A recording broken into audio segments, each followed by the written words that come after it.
Excellencies, distinguished ladies and gentlemen, I am delighted to be with you as we launch the National Police Service Strategic Plan 2023-2027 and the State of Correctional Services Strategic Plan for the same period.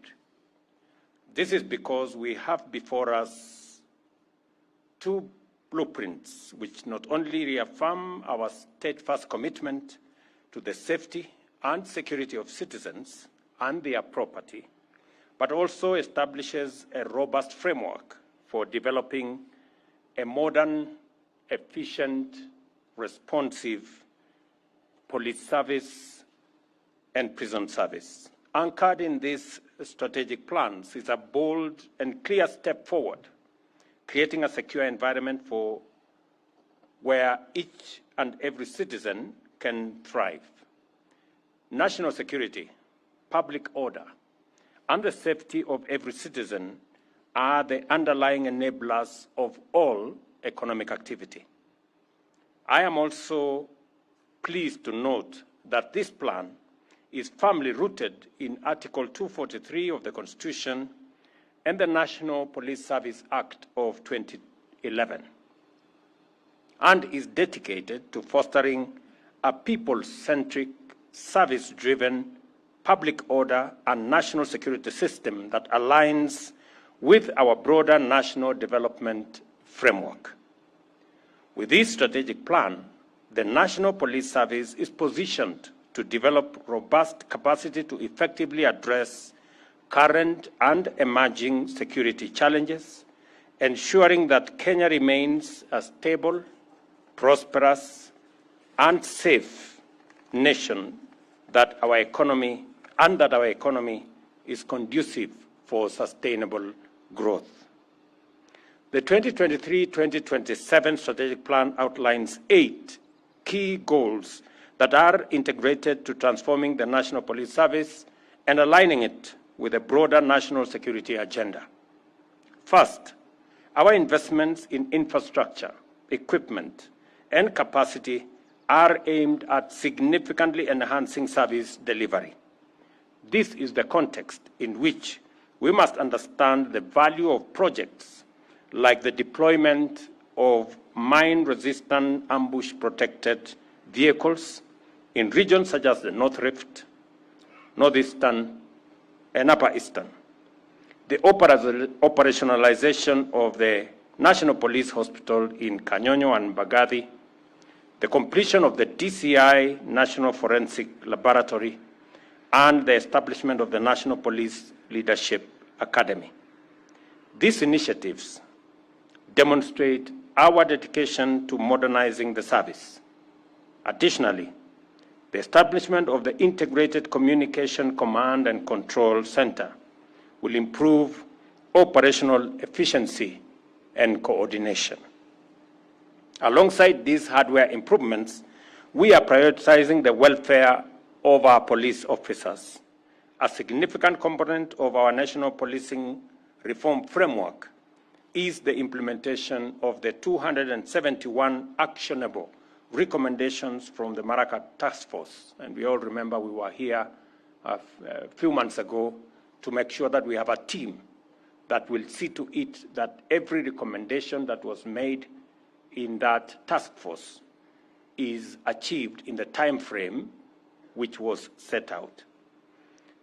These timely and ambitious and wide-ranging reforms include enhancement of the terms of service, working conditions, human capital development, and institutional frameworks to ensure our officers are well-equipped, continuously trained, motivated, and supported to perform their duties with professionalism and dedication in a dynamic operational environment. Let me say the following, that I did make a commitment that we are going to look into the terms of service, salaries and many other things, insurance package for our police officers. I'm very happy that we have implemented phase 1 of the recommendations that was made by Maraga. And I want to commit that all the other phases are equally going to be implemented. I did commit that we are going to engage in a robust modernization program of our police force, of our police service. Already, in the last 2 years, we have spent 9 billion shillings in the modernization program. I did commit that we are going to spend 20 billion. In actual fact, we are going to spend 28 billion in the modernization program of our police service. I am very happy that some of the equipment has already been supplied, some are on the way, and we are beginning to feel the impact of police modernization in the security improvements around the country. I want to commend the leadership of the police and all the policemen and women for what they are doing in matters protecting citizens, their property, and their lives. I must commend them. Congratulations. I want to commit that process of modernization, I intend to see it to completion in the next 2 years, so that we can have the equipment necessary, the vehicles necessary, the ammunition necessary to protect our country. I'm also confident that, as I said before, we will engage the police men and women so that we can have an appropriate uniform. I know that has been agreed upon, and what is awaiting now is for us to roll out and make sure that we kit our policemen and women with uniform that gives them an inspiration to work and to go forward. So again, that is something we are going to roll out. I know that we are also short on the police vehicles. We have many police stations in different parts of the country that do not have adequate transport. Again, we have already committed ourselves to engage and procure the first 1,000 vehicles. The procurement did not go very well. We are repeating the procurement. By early next year, we will deliver the first 1,000 vehicles. We intend to deliver 3,000 vehicles for our police stations, men and women, to be able to discharge their responsibilities as is appropriate. I also know that our policemen and women live in very difficult situations. The good news is that we have completed the first 582 housing units, 1,000 are under construction, and 17,000 additional houses for the police. We are at the tail end of procurement. It is our intention to make sure that as many as possible of our policemen and women who discharge a very sensitive responsibility of protecting all of us, they work in conditions that help them to discharge that responsibility better. We are going to be working together to ensure that as part of our institutional housing, not just the police, but also our military and the prisons, including the NYS, will benefit from this whole housing agenda that we are rolling out. I am very happy that we've begun to see the first houses completed. I've said 582 are already completed. Another 1,000 are different stages of construction, and we are completing the procurement of contractors for an additional 17,000 units, so that our policemen and women living in different parts of the country and working hard to protect and secure our nation live in conditions that are that help them to discharge that responsibility. Also, the aspect of technology. We have agreed that we need a modern police service, and the aspect of technology, making sure that we digitize, including the famous OB. It must be digitized so that entries into the OB cannot be compromised by anybody. And we can have a clear follow-up on how this is going to go forward. So we will work together. I am confident with the leadership that we have at Vigilance House. I am very confident with the leadership we have at the Office of the President to make sure that we work together in this endeavor. And I commend the National Service for placing technology at the core of the strategic plan that we are launching today. In today's rapidly evolving digital landscape, many offenses and security threats are enabled by digital technology, and the ability to detect, disrupt, deter, and investigate these threats depend on our capacity to operate effectively in a high technology environment. By integrating ICT into surveillance, investigations, and crime deterrence, and utilizing technologies such as drones for border security, enhancing the Directorate of Criminal Investigations cybersecurity capabilities, and bolstering the IC3 under the Inspector General's office, we are taking decisions and actions to ensure that the NPS stay ahead of emerging threats. It is equally important to uphold the highest standards of professionalism and accountability. I am therefore pleased that this strategic plan identifies the strengthening of oversight mechanisms, such as the Internal Police Affairs Unit, and collaboration with agencies like the Independent Policing Oversight Authority, the Ethics and Anti-Corruption Commission, the Office of the Director of Public Prosecutions, and the Commission for Administrative Justice as viable mechanisms for combating corruption, upholding human rights, and maintaining public trust. Additionally, this strategy leverages on our commitment to the operationalization and the financial autonomy of NPS as critical enablers of effective policing.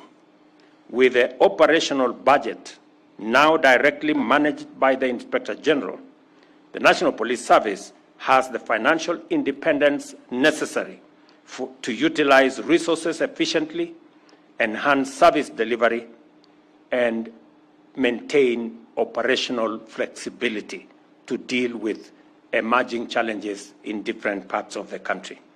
It is important to note that the launch of this strategic plan is not an end in itself.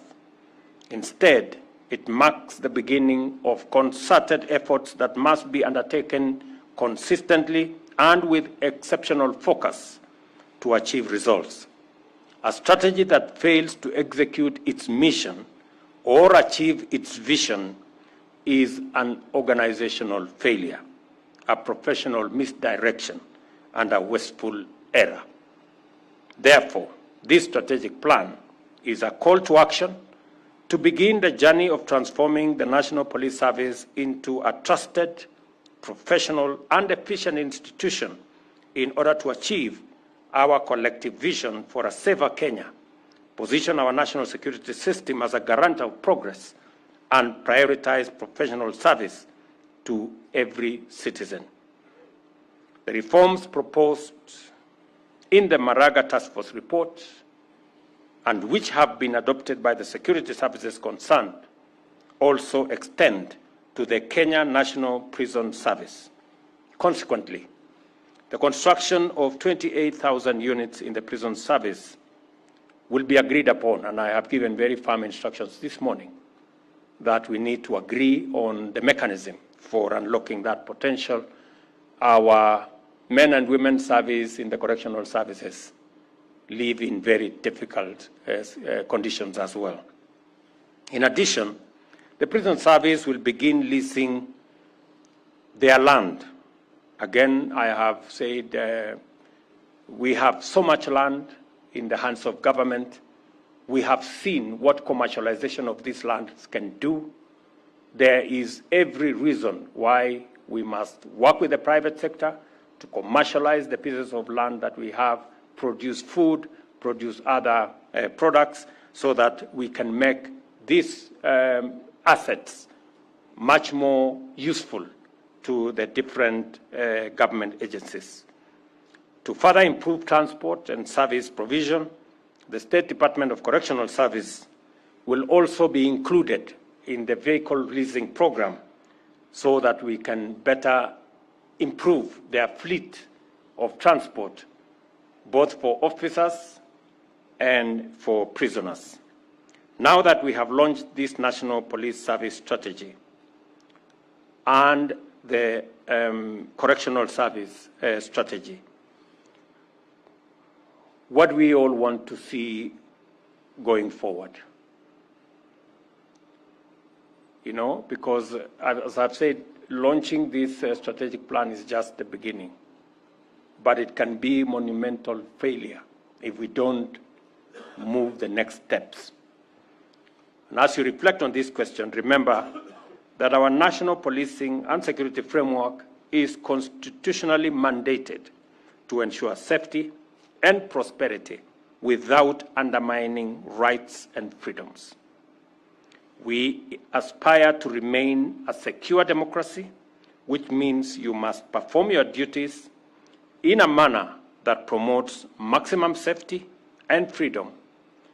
Kenyans should experience a shift in policing from practices characterized by extrajudicial illegality, impunity, and excesses to an approach defined by adherence to due process and the rule of law, fostering excellent relations with communities and inspiring trust among citizens. I understand very well the balance that we have to make, and we must operate within the parameters set out in the Constitution. We must protect the lives, property, liberties of citizens and our democracy. That is an imperative, and it is a constitutional requirement of our security agencies. On the other hand, we must also, as citizens, respect, support, and work with our security agencies as they discharge that responsibility.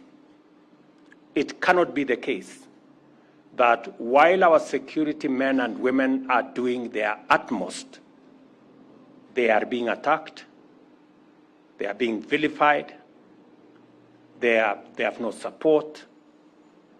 It cannot work. We have to strike a balance as the police and other security agencies discharge their responsibility, citizens on their part. We must live in accordance with the rule of law. We must respect the police. We must work with the police, support the police so that they can protect our assets, they can protect life, and they can protect our stability. There must be a balance. On the subject of femicide, I must commend the police that they have arrested every person that has been profiled who has engaged in femicide, and they have been charged. But as parents, me being one of them, as citizens, the religious community, we must step up because there is a moral issue around what is going on in that space. And parents need to do more. The religious community need to do more as the police do their part. it is not a matter that we can say we leave it to the police. Yes, the police will arrest, the police will deal with many of those people who will have committed crimes. But as parents, as people who morally should guide the young people in our nation, we should also step up so that we can deal with that challenge from a broader and all society approach. As a government, we are resolute in supporting the implementation of this plan, both plans actually, and together let us forge a future where the rule of law prevails, public safety is guaranteed, and Kenya's prosperity is built on a foundation of trust and security.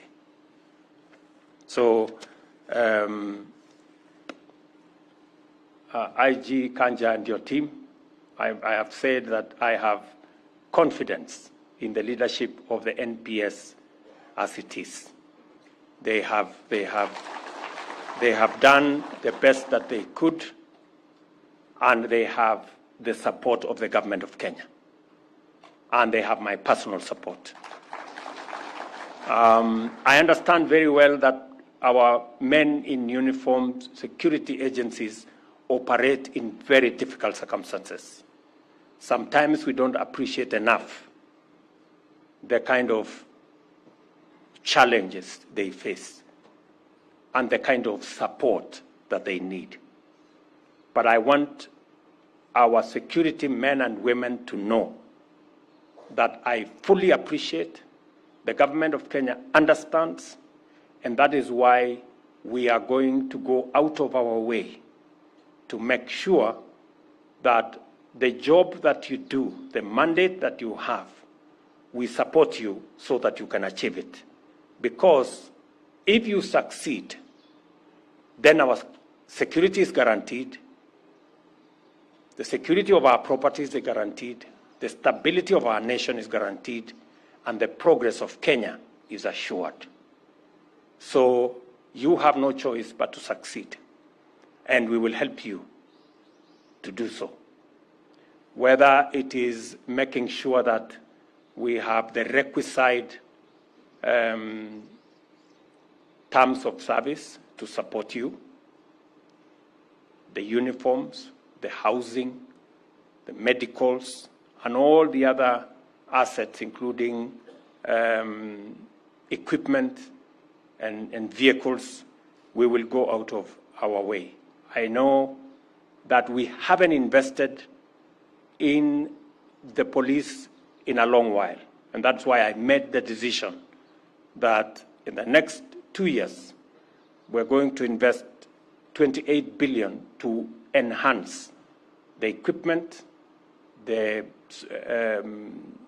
operational environment of the police as we give you the tools to be able to discharge your responsibility and mandate in the Constitution to the people of Kenya.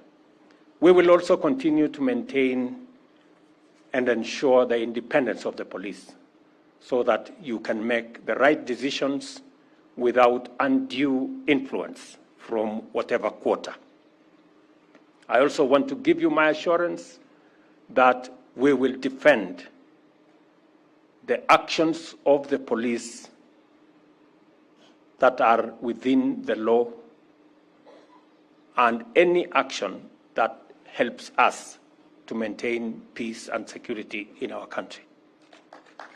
We will also implore citizens to work with our security agencies, to respect our security agencies, to abide by the rule of law, and to make sure that we live within the parameters of what is provided by the Constitution. That way, we can all move together and secure our country. We have absolutely no reason, and there is no other way. This country must be secured. All other things, all other engagements any other progress cannot happen unless we have peace, we have security, we have stability. It is the bedrock upon which we can build any meaningful progress going into the future. And you, as men in uniform and women in uniform, you are the people charged with that responsibility to make sure that we have peace, that we are secure, and that our country is stable. I know it is an onerous responsibility, but I promise you we will support you because you must achieve it. We cannot make progress in any other field unless our stability is guaranteed, unless our security is guaranteed. It is as serious as that, and therefore we are going to invest in the security of Kenya by investing in the police service and all the other security agencies that support our security, our stability, and ensures our progress. The two strategic plans of NPS and our prison service are now officially launched. Asante sana.